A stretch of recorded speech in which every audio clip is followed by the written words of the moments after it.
Hey everyone, and welcome back to another video.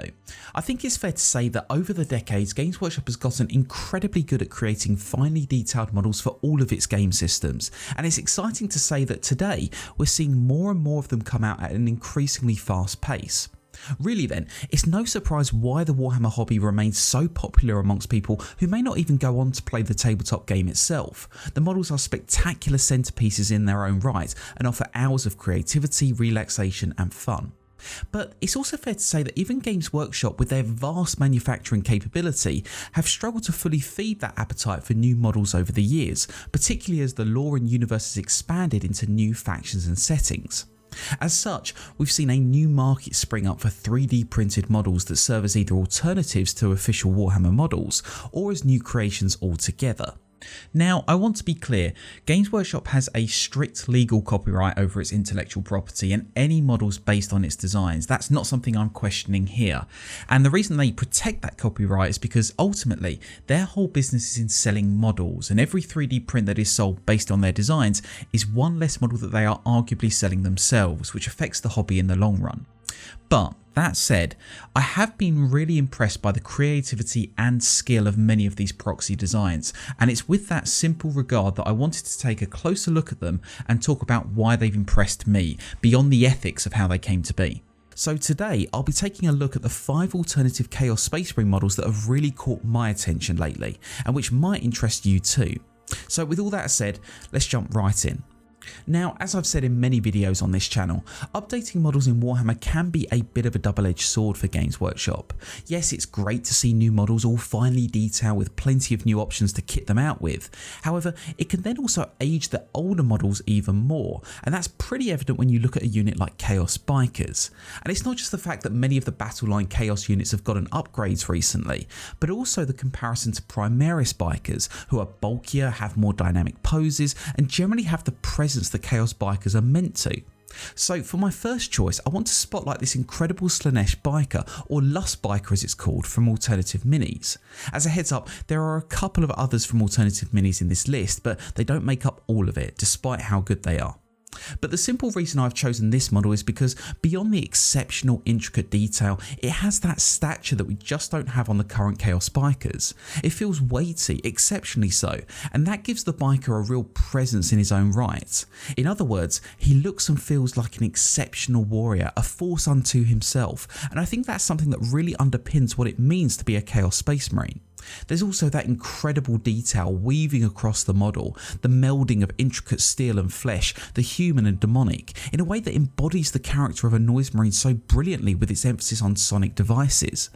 It also bears that deep gothic horror that was so emblematic of 3rd edition Warhammer 40k, and personally, it makes the model oddly nostalgic, reminding me of the classic piece of art for the Chosen of Abaddon, each with their equally intricate detail and character. In short, the Lust Biker is a fantastic expression of what it truly means to be a Chaos Space Marine in my mind, an army of one and a living trophy to the warped and sinister powers he serves. It's simply brilliant. Moving on to my second choice, I want to showcase another sinister model by Alternative Minis. We know that Games Workshop is working on a Dark Mechanicus faction for Warhammer 40k, and with that will no doubt come a swathe of new models. But that said, many players have already kitbashed their own Dark Mechanicus armies. The current Mechanicus range does give a lot of scope to play about with. However, there are some limits to kit bashing, either when it comes to the kits we've got access to, or how comfortable we personally feel trying ambitious projects. And for players like me, it can sometimes mean we struggle to bring to life what's in our head. That's another reason why many players turn to alternative models, to help bring to life what they want their armies to look like, and for me, that's blatantly the case with this Mechanic Adept Dark Priest. It's such a fitting model, but I could never hope to create something like this myself. It's got so much detail and presents an image that I think you'd struggle to kit bash from other ranges. For example, I love these mini Defiler legs. They're so detailed with subtle emblems of chaos branded all over them, but there are also these exposed wires that not only point to the more ramshackle appearance of the Dark Mechanicus, but also come across as veins showing the warped blend of flesh and machine that is so typical of their kind. The model is also wielding this impressive staff of office, something I would admit could be converted further to make it more explicitly chaos themed, but the pistol it's wielding in its other hand works perfectly for a plasma or volkite weapon. But as much as I love these details, I really do appreciate the savage, bestial vibe that alternative minis have given the whole model, a tone that's typical of so many Chaos War machines in the Warhammer 40k universe. Firstly, you've got this vicious mask of death that the priest wears, perhaps hiding an even greater horror behind it, as hinted to by the protruding horns. And then you've got this spider-like form which projects predatory and animalistic qualities onto the character's personality. You can almost get a sense of how the priest thinks and operates just by how he looks. Again, I think the Mechanicus range that we have currently does give a lot of opportunity for creativity and experimentation, and there are plenty of examples of that out there. However, models like this remind me that my own imagination has boundaries, and that the very idea I'm trying to conjure might already be sitting in someone else's head. Turning to the third model in this list, I want to return to the Emperor's Children. I talked about them quite recently in my video on what we might expect from the all but confirmed Emperor's Children codex and model range, and in that video I mentioned that Lucius the Eternal was bound to get an update in the release. However, it turns out that those of you who really want a new Lucius model for your armies might not actually need to wait, because my final model from Alternative Minis is this Chaos Eternal Champion.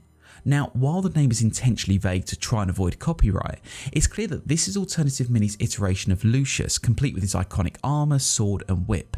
And out of all the models on this list, this is my absolute favourite, and for 3 simple reasons. Firstly, I think this is almost exactly what the GW studio team would come up with if they were considering a new Lucius model, raising his stature to rival other more modern 40k hero models while keeping the tone of the model very much focused on his egotistical personality and character. Secondly, it presents a really interesting evolution of Lucius. The 10,000 years following the Horus Heresy had a profound effect on his mind and body, and as time continues to pass, you might expect that transformation to continue, warped even further by his depraved actions and the whims of Slaanesh. That's exactly what we get here, and despite being an unofficial model, it beckons all sorts of interesting thoughts regarding what Lucius might be up to and how he's changed in modern 40k lore. And finally, I feel that this model perfectly illustrates why there's so much interest in proxy models in our hobby community. Where some official models have been out for so long and look kind of misplaced amongst other more recent releases, proxy ones like this bring those characters into the modern era much sooner than they would otherwise, and frankly with a quality that rivals what we get from the design teams at Games Workshop. Again, I don't want to trivialise GW's legal rights here, but to be honest, I doubt Lucius is a big seller for them right now, and with that in mind, maybe it's understandable for us to give in to temptation in moments like this.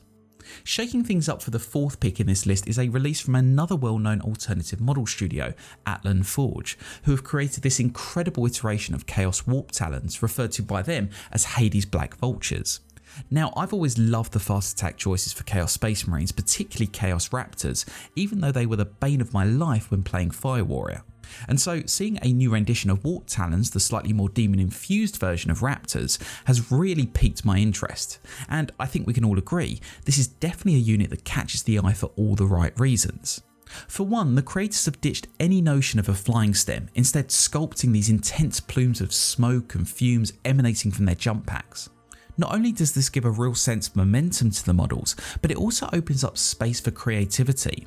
Are they plumes of smoke, or perhaps toxic gas, or maybe warp energy of some kind? It's just a really nice touch that offers a lot for us hobbyists to think about and play with. When it comes to the detail of the warriors themselves, I think there's just as much to be impressed by.